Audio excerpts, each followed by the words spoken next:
And he's placed on this ship with some people that are not on his level. And sometimes the lesson teaches me that God will place you in a situation that you can be the salt of the earth. Yes, He'll place you in a situation that you can be the light of the world. But that's not always what people want. That's a whole nother sermon. And so now watch this. Paul says in the book of Acts, somewhere around 27:7, he says, we are going too slow. He says, because there is no wind and no waves. Paul says, I'm behind schedule. In so many words, Paul is saying there's somewhere that I'm supposed to be now. And every now and then you find yourself being frustrated because you realize that based on what God has placed in you, you ought to be further on up the road. And if you had the chance, you could do a little bit more. Paul makes these statements in verse 7 through verse 9, and then something strange happens. By the time we get into the text in verse 37, the storm begins to rise. Huh? Have you ever considered the fact that, listen to me now, I need you to go back over again here. Rewind. Paul says, we're going too slow. Paul says, I should have been further on up the road than I am now. You keep on reading it. By the time you get to verse 37, the Bible says, a storm arises.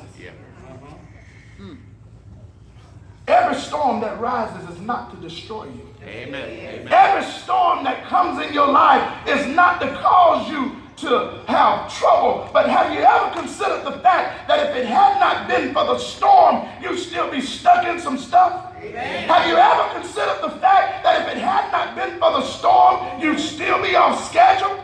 Still be stuck with folk that were not on your level?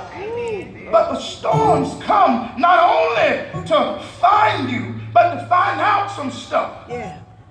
Also to find out who's around you. The text says, and the soldiers' plan was to kill the prisoners. But verse 43 says, the centurion, willing to save Paul, kept them from their purpose. And so for the sake of this one righteous man, the lives of all were saved.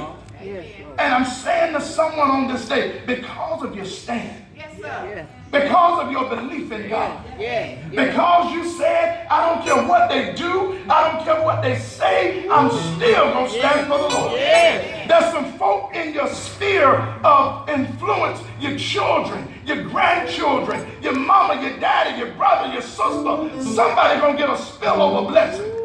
That's the reason it's so important to keep on living for God, to keep on telling them thank you, to keep on standing in spite of them. I've been lied on and talked about. I've been dropped, but I'm not destroyed. And every now and then you'll find yourself drinking tears for water. But you got to get a made-up mind that I'm not standing on my own, but I'm standing on the promises of God. And his promise is that I shall have, that I shall live, that I shall overcome. His promise is that I shall go forward in him. Amen.